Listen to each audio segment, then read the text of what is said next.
Mr. President, how many staff are sick? How many of your staff are sick? Thank you very much. Thank you. Do you think you might be a super spreader, Mr. President?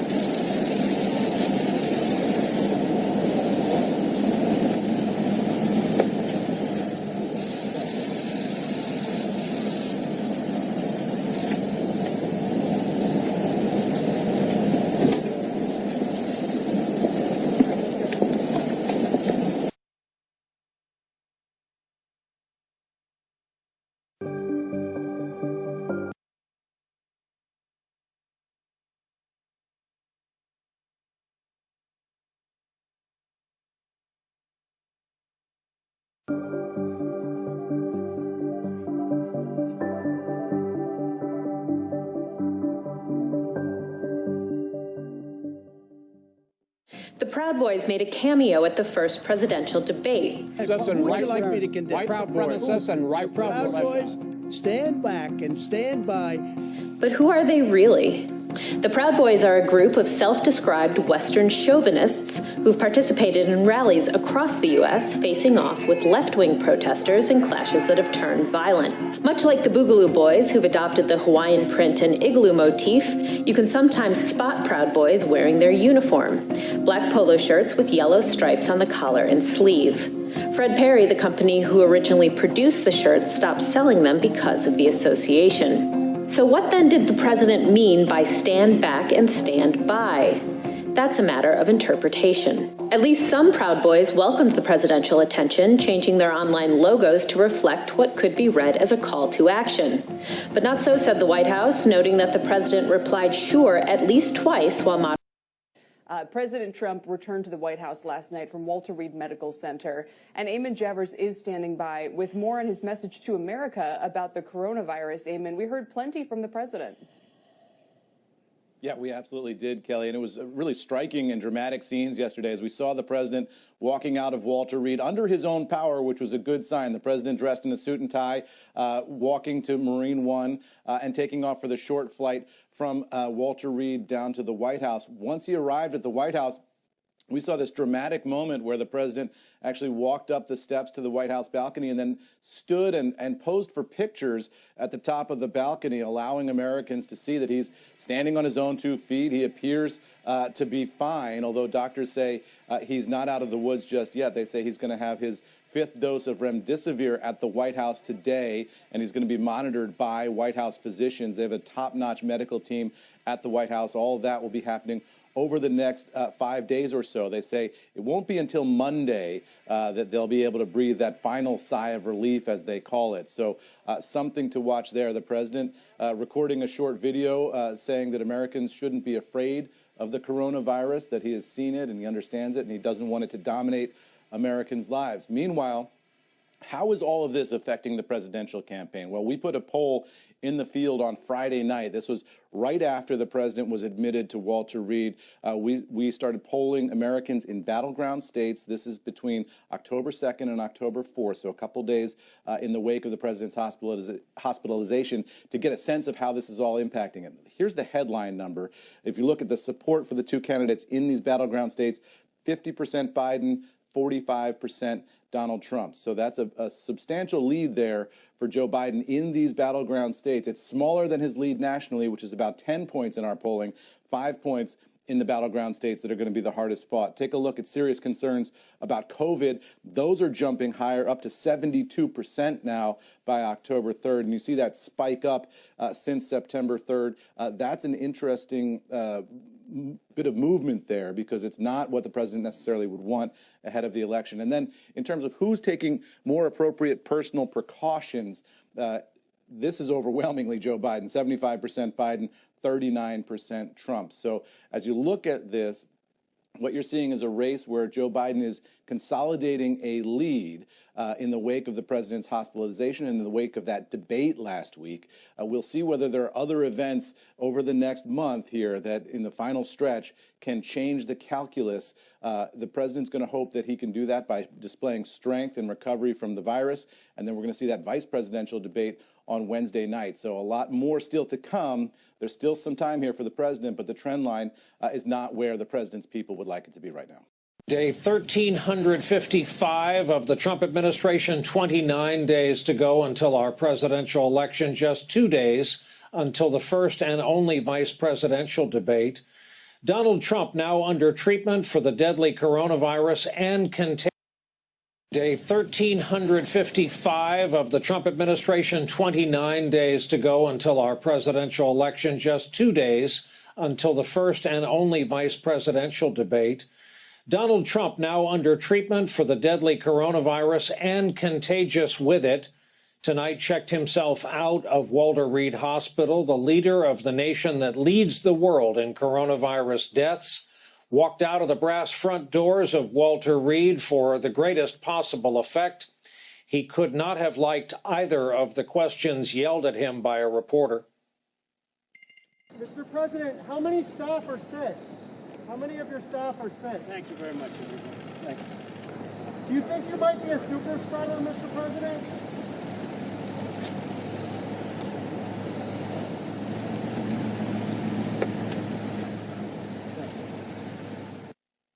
That's how that went. And then after the helicopter ride to the White House, released on Twitter as a video accompanied by the stolen theme music from the Avengers, Trump walked up the stairs for the kind of balcony flourish we used to see on overseas newsreels.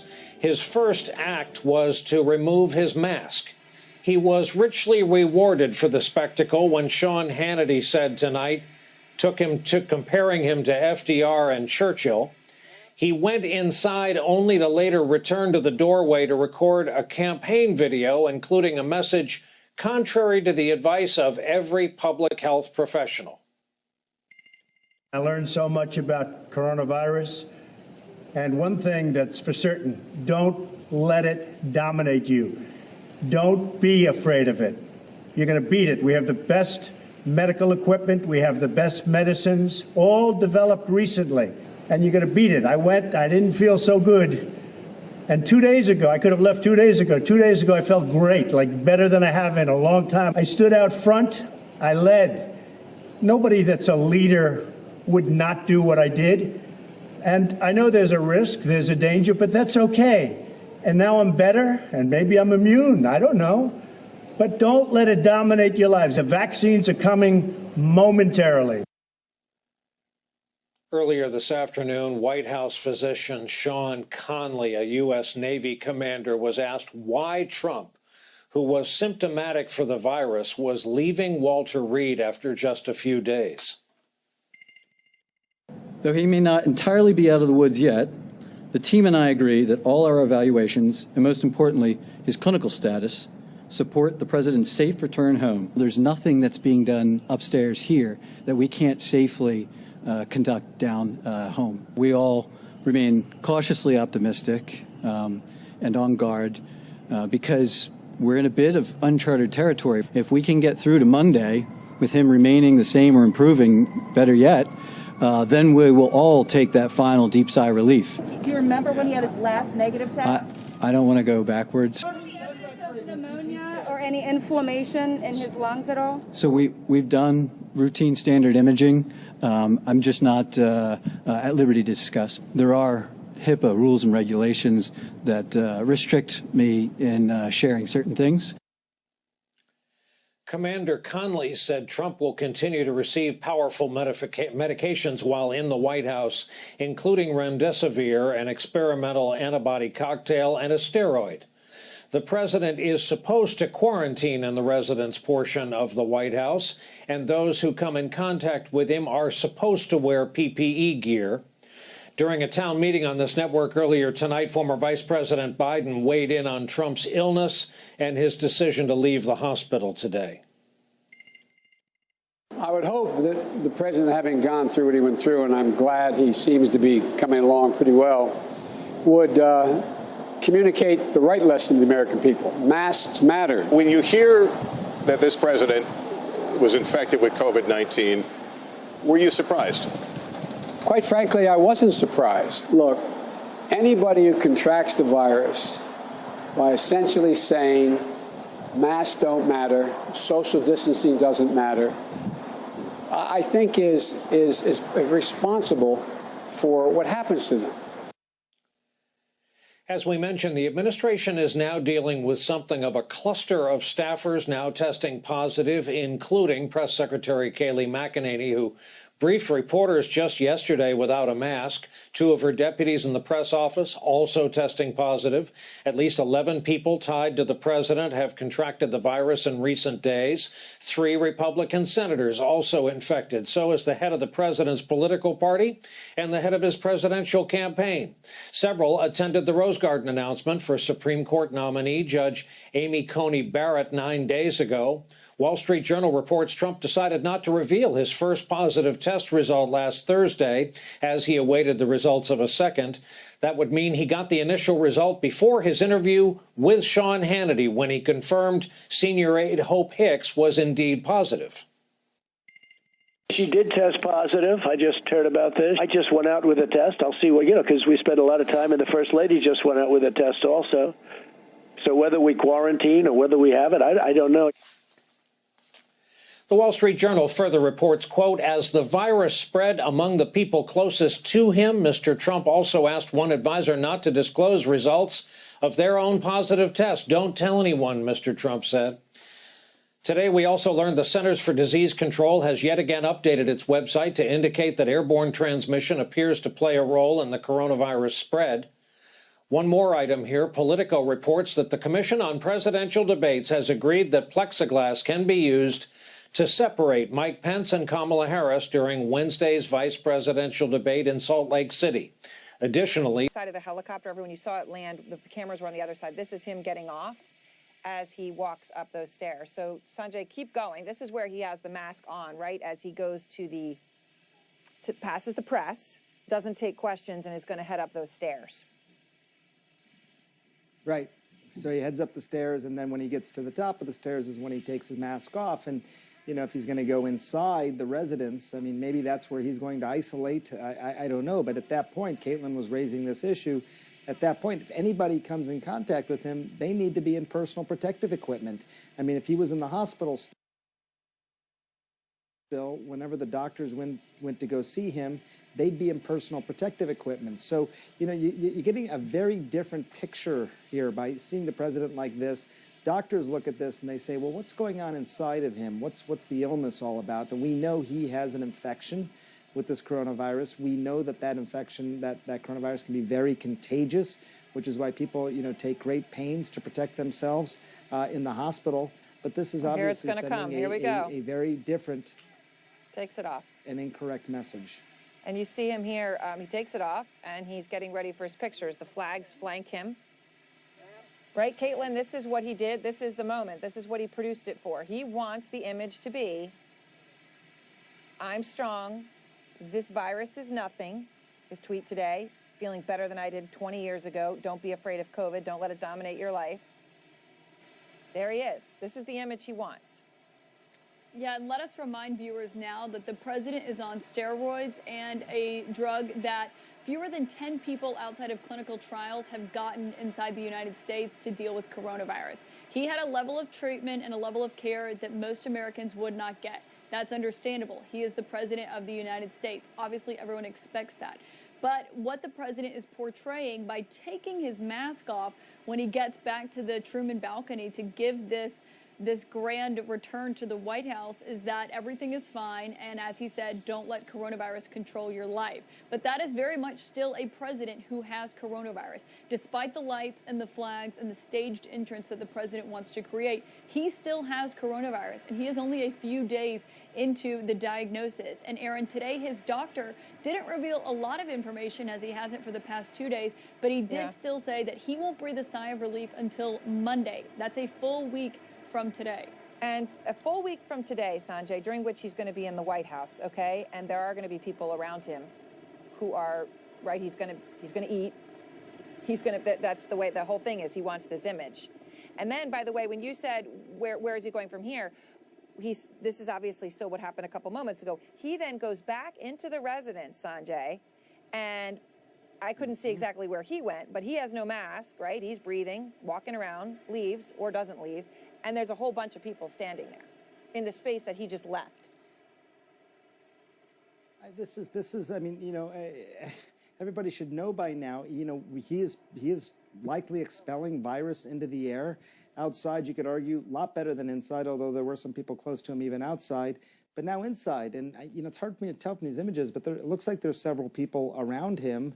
I just don't get it.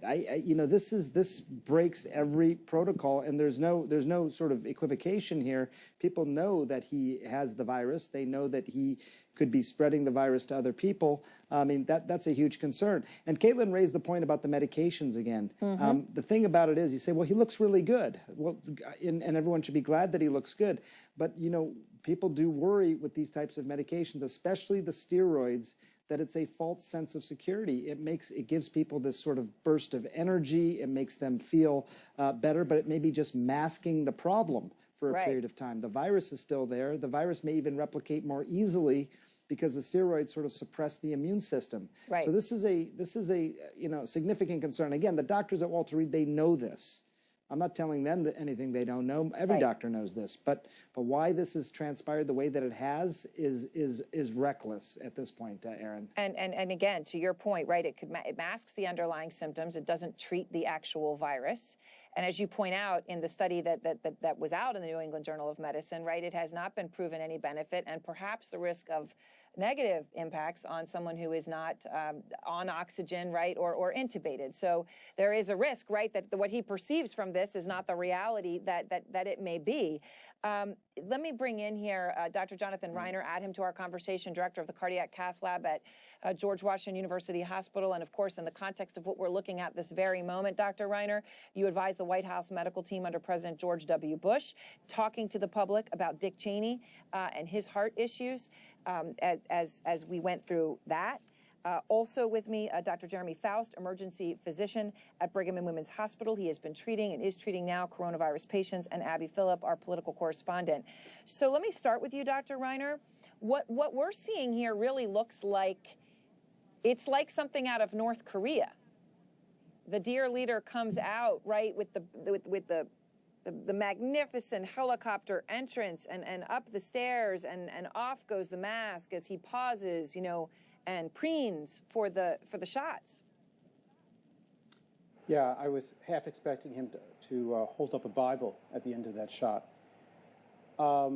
It's unexplainable that the President of the United States, who's actively shedding virus in millions of particles, would walk into that building with the enormous number of staff unmasked, shedding virus in the air in that building.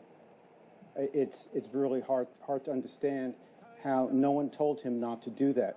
And I think this is the problem that I've seen over the last several days. There doesn't seem to be anyone in charge of his care other than the President of the United States, other than the patient. I'm wondering how much of his therapy was dictated by the patient, how much of his hospitalization, the need for hospitalization, and the time of discharge was dictated by the patient. No one's in charge there but him. And I want to I'll add to that, because I think it's just a fair, objective point to make. No one needed to tell him to keep his mask on. He has coronavirus. He's shedding it, right? It's absurd to think that the excuse would be, oh, I didn't know. I mean, that's false. Dr. Faust, I want to show, we have another angle here, because when he went up there and took his mask off, obviously all cameras were on. So I want to show another angle that we have of how close he was to the White House photographer. We'll show it in just a moment. When he gets up to the top of the stairs and he takes off his mask and he's sitting there for the cameras, a White House photographer rushes up the other side of the stairs to get a close shot from another angle. So, Dr. Faust, when we get to that point, because it's a moment away, I'm going to give you a chance to react to it. But when you hear, I'm feeling better than I did 20 years ago, don't be afraid of COVID, I feel so fantastic with the guy on dexamethasone, what do you hear?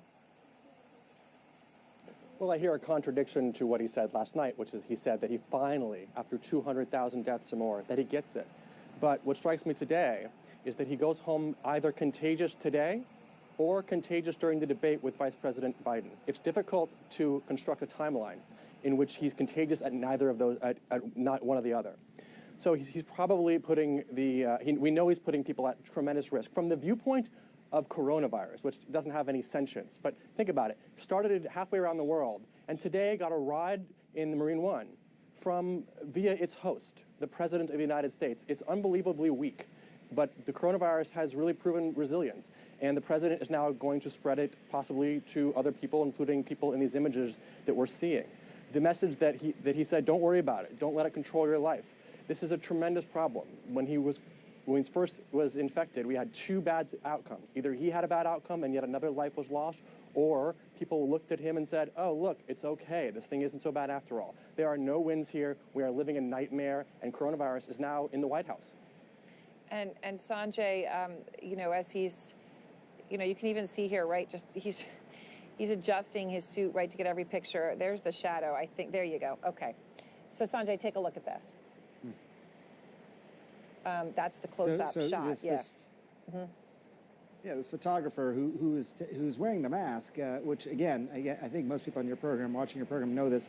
The photographer is protecting the president from the photographer, but the president is the one who has the coronavirus, and he's symptomatic, and you know we know he has the coronavirus.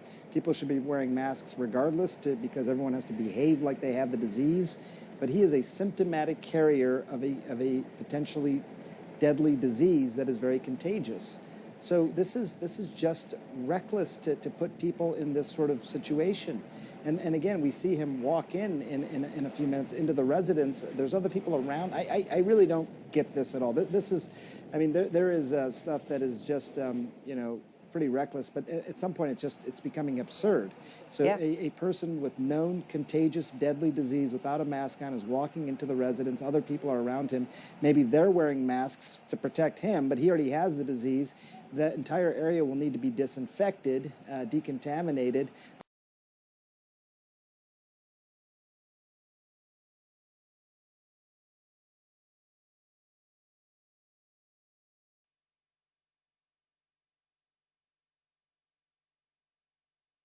I don't know if that's where he's isolating. You know, I just, as Dr. Reiner said, they still continue to make.